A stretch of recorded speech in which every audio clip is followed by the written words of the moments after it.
this morning we are here with Mr. Phoka Tlali. Mr. Phoka Tlali is a final year engineering student, electrical and electronic engineering. Good morning, Phoka. Good morning, sir. Good morning, Prof. How are you?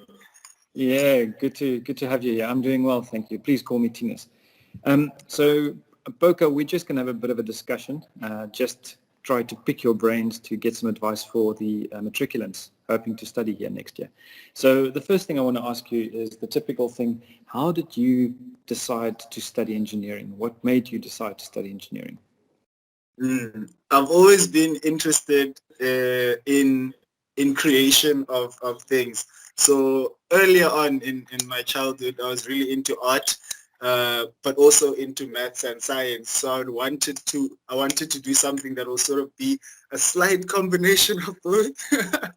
Yes, and then I did my research thereafter and found out that, okay, engineering is sort of, in a way, creation of things, using creativity, but also maths and science, which really interested me then in that. And then I grew to also have this urge to want to help people, in the country and so on, which then led me to either civil or electrical engineering.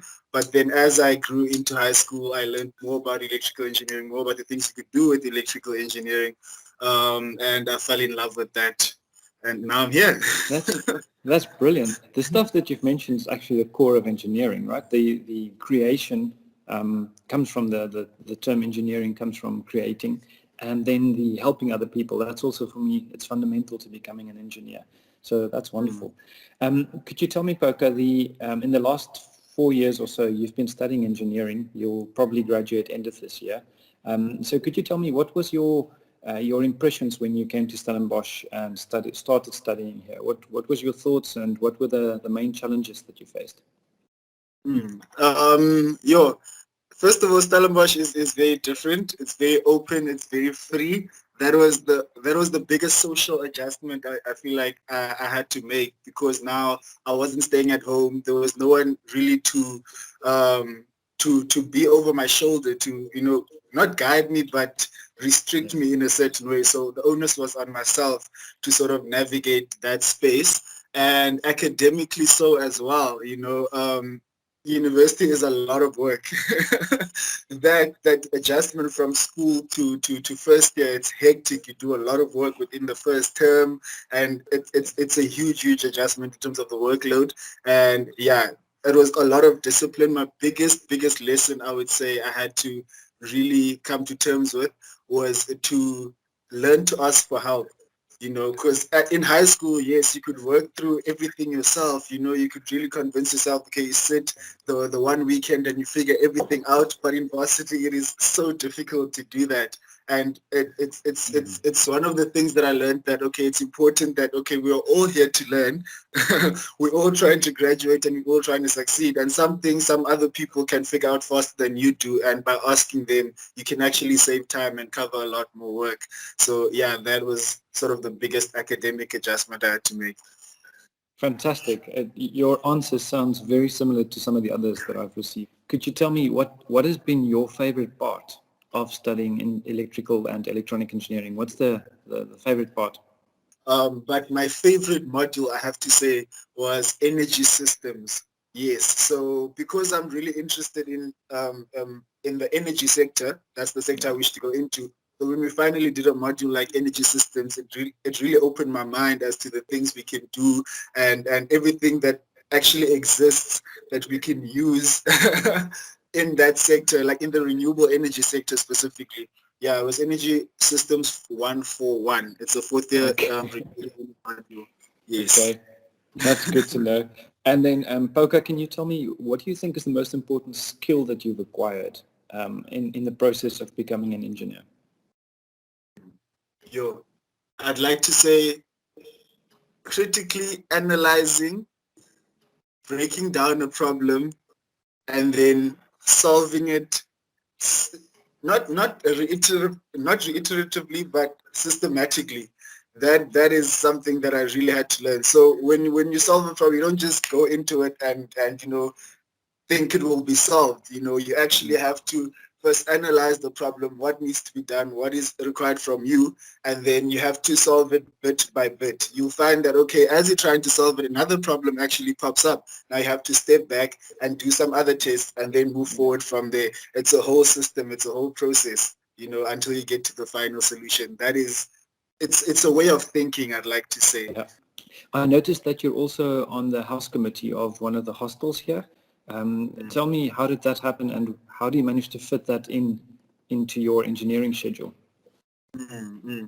So I'm actually, in university, right, we have two, let's say, hostel systems, if I could put it like that. So we have the traditional hostels, the residences where students come and stay on campus. And then for those that wish not to stay on campus or can't stay on campus, we have, they can use private accommodation, but they can still be part of an organization called Private Student Organization. It's a PSO.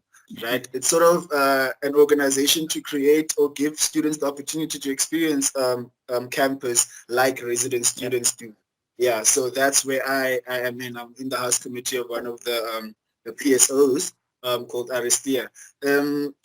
Yeah, the question was, how do I fit that within? How do you fit all of that in? Yes, because engineering is a full schedule. It's a full load. It really is. It's a very full schedule, but I feel like it's important. As much as we have to dedicate a lot of time into engineering, it's really important for us to try and develop ourselves in our other aspects as well, because we are human, we are multifaceted, we are not just academic beings. So it's important to find interest. Like mine might be leadership and all of that. Other people's interest might be sport, just something that is outside of the academic space that can actually help you develop your other self. Because at the end of the day, when you come out of varsity, you need to be able to deal with many different issues or different scenarios, and you will need, yes, your academic skills, but you will need your other skills that have been developed as well. And I feel like university is the perfect time to do that. So I find time by using some of my free time, from the academic. Yes, and time management. Okay. Very important. I'm just guessing that you never sleep. That's the only way that I can see this happening. That is something that happens quite often. Tell me, where do you plan to work one day? What do you plan to do when you've graduated? Okay, so when I graduate, I have a bursary with Denal Vehicle Systems, right?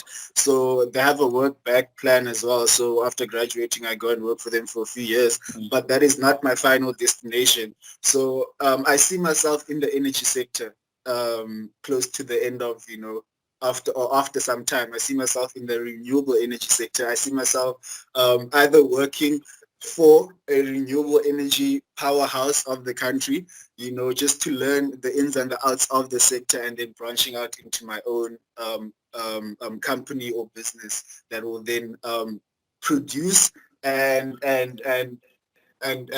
spread renewable energy to South Africa. Yeah, that is something that I really want to invest a lot of my time in. Yes. Very nice. Do you feel that your degree has appropriately equipped you to become an entrepreneur in the energy space? Yes. I think that because of, so first of all, in terms of the academics, the knowledge is there, right, that we are being taught on how to technically deal with a lot of things. And then we have a few modules actually in final year that actually are specifically made to help you deal with entrepreneurial, or help you develop entrepreneurial skills. Like we have project management that helps you literally work out or deal with how a project would play out in the real world. We do a simulation of it even. And then I know that there's a module I'm doing in the second semester that is actually literally called entrepreneurship. So I'm pretty sure there as well, they'll teach us more skills that we need to know in order to become entrepreneurs in the real world. Okay, I'll call you again in 6 months and ask the same question, or 12 months. The final question I want to ask you is a bit of a sensitive one. So I want to ask you, Stellenbosch is historically a very Afrikaans university, and you obviously come from a more English background. How was that adaptation, and how welcoming was the town? It's a big adjustment first of all, because you do come into a space whereby there's a lot of people from different spaces, right? So as much as I am from a different space, the Xhosa Sotho background or English background, so there's other people from different backgrounds as well, so Afrikaans backgrounds and all of that. And we all come into this space to clash. And the space is, as you've said, historically an Afrikaans background. So other people, not intuitively, but they come here already feeling comfortable. Do you know what I mean? Like this is their space. So Yeah. it's a bit of a having to do a bit of extra work just to feel comfortable in the beginning, right? Just to make friends, because yes, there are other people that you can relate to, but there are different people as well. And as a person myself, personally, I tried not to restrict myself with who I interact with. Yeah, so I really was interested in meeting different people so that I could actually, connect with more people. So that was a bit of an adjustment, but I'd like to say I fared well in that regard. um, in the academic space, though, which I know was a big worry for me before coming here, I was worried because we were told in school, like, yeah, you're Stellenbosch, you'll come and you learn Afrikaans, everything you'll be taught in Afrikaans. But in the year that I came, just after that, or in the year that I came before that, the language policy had been changed in Stellenbosch. And it's been, adjusted and so on as I've been here. To a now more parallel medium, specifically in engineering in your first few years. So there are Afrikaans classes and there are English classes. And then as you continue on, everything is English after that. So that made it all the more easier. It completely just changed my mind in terms of what I had perceived and what was the actual reality. Yeah, so that was a big adjustment and a big eye-opener, and a positive eye-opener, I'd like to say as well. Yeah. Phoka, thank you very much for spending some time with us. Much appreciate your honesty and your very insightful answers, and good luck with your final year. Thank you so much for the opportunity, Prof. I really appreciate it.